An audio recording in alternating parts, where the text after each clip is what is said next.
मैं डॉक्टर पंकज हंस, मैं पटना मेडिकल कॉलेज के मेडिसिन डिपार्टमेंट में एसोसिएट प्रोफेसर हूं एवं रूबन मेमोरियल हॉस्पिटल के नेफ्रोलॉजी डिपार्टमेंट का हेड हूं। आज मैं आप दर्शकों को किडनी की बीमारियों का पहचान कैसे करना है इससे संबंधित कुछ जानकारी दे रहा हूं।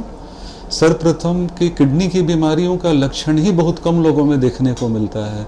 आमतौर पे यह देखने को आता है कि पेशेंट किसी बीमारी के कारण किसी चिकित्सक के पास गया और चिकित्सक उसे बाकी जांच के साथ साथ एक पेशाब का जांच और एक यूरिया क्रिएटिनिन का जांच भी लिख देते हैं। तो आधे लोगों में इसी तरह से किडनी की बीमारी का डिटेक्शन होता है। तो बीमारी कुछ और है और साथ में किडनी की बीमारी निकल जाती है। लेकिन किडनी की बीमारियों का कुछ अपना सिम्टम भी होता है जिससे लोगों को जागरूक होना चाहिए, जिससे कि वो अपनी बीमारी को अर्ली स्टेज में डायग्नोस कर सकें। क्योंकि किडनी की बीमारी जो होती है ये प्रोग्रेसिव होती है।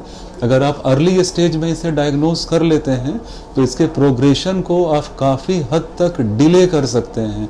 हो सकता है कि आप डायलिसिस या ट्रांसप्लांट के स्टेज तक जाए ही नहीं। ये भी संभव है कि अगर जाना पड़े तो कई साल के, हो सकता है डिकेड्स के बाद आप वहाँ तक पहुँचें अगर आपका ट्रीटमेंट अर्ली स्टेज में शुरू हो जाए। तो शुरुआती दौर में कैसे पहचानें कि आपको किडनी की बीमारी है? अगर आप सुबह सोकर उठते हैं और आप ये देखते हैं कि आँखों के बाहर सूजन हो रहा है, चेहरा में हल्का सूजन लग रहा है, आँख के बाहर सूजन लग रहा है, तो आमतौर पर लोग बोलते हैं कि ठंडा लग गया है। लेकिन ये ठंडा नहीं लगा है, ये इंडिकेट करता है कि आपके किडनी पर परेशानी हो सकती है। तो उसके लिए आपको अपने किडनी के डॉक्टर से मिलना चाहिए या खुद से एक पेशाब का जांच करा के ये देख लेना चाहिए कि पेशाब में कोई प्रोटीन तो नहीं आ रहा है, पेशाब में रेड ब्लड सेल्स तो नहीं आ रहे हैं। इन चीज़ों पर ध्यान देना निहायत ज़रूरी है। एक दूसरा सिम्टम होता है, कई पेशेंट्स आते हैं वो कंप्लेन करते हैं कि डॉक्टर साहब जब पेशाब करते हैं तो पैन में झाग जम जाता है।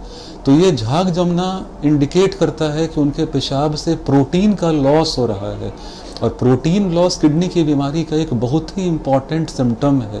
किडनी की कई बीमारियां होती हैं, ग्लोमेरुलोनेफ्राइटिस, नेफ्रोटिक सिंड्रोम, इन सब बीमारियों में काफ़ी प्रोटीन का लॉस होता है। डायबिटिस में डायबिटिक नेफ्रोपैथी, जिसे आजकल डायबिटिक किडनी डिजीज़ बोला जाता है, इसमें भी यूरिन में प्रोटीन का लॉस होता है। और जब ऐसा कंप्लेन मिले कि पेशाब में झाग आ रहा है, फेन बन जा रहा है, तो ये इस बात का मार्कर है कि आपके पेशाब में प्रोटीन लॉस हो रहा है। आप अपने पेशाब का, तुरंत के पेशाब का, 24 घंटे के पेशाब का और एल्ब्यूमिन क्रिएटिनिन रेशियो का जांच अपने चिकित्सक से मिलकर अवश्य कराएं।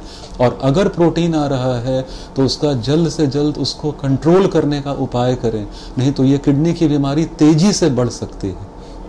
एक और इम्पॉर्टेंट सिम्टम जो देखने को मिलता है जिसे लोग इग्नोर करते हैं कि कमर में दर्द होना या रात में उठकर बार बार पेशाब करना। हम मरीजों से पूछते हैं कि रात में पेशाब अच्छे से होता है ना, तो हाँ, अच्छे से। रातों में कई बार उठ के पेशाब करते हैं तो ये उसे समझते हैं कि पेशाब खूब हो रहा है, तो एक अच्छा सिम्टम है। लेकिन नहीं, अगर किडनी की खराबी हो गई है तो किडनी में यूरिन को कंसंट्रेट करने का कैपेसिटी कम हो जाता है, जिसके कारण मरीज रात में सोता है तो उसके बाद उसे उठकर बार बार पेशाब करना पड़ता है। तो जब भी ये सिम्टम मिले कि किसी व्यक्ति को रात में 2-3-4 बार उठ करके पेशाब करना पड़े, उसे अपना यूरिया और क्रिएटिनिन का जांच अवश्य करा करके देखना चाहिए। और अगर वो थोड़ा भी बढ़ा आता है तो अपने नेफ्रोलॉजिस्ट से उसे अवश्य मिलना चाहिए। और जहाँ तक कमर दर्द का सवाल है, किडनी की बीमारी में एक मेटाबॉलिक बोन डिजीज होता है जिसे पहले ओस्टियोडिस्ट्रॉफी बोला जाता था।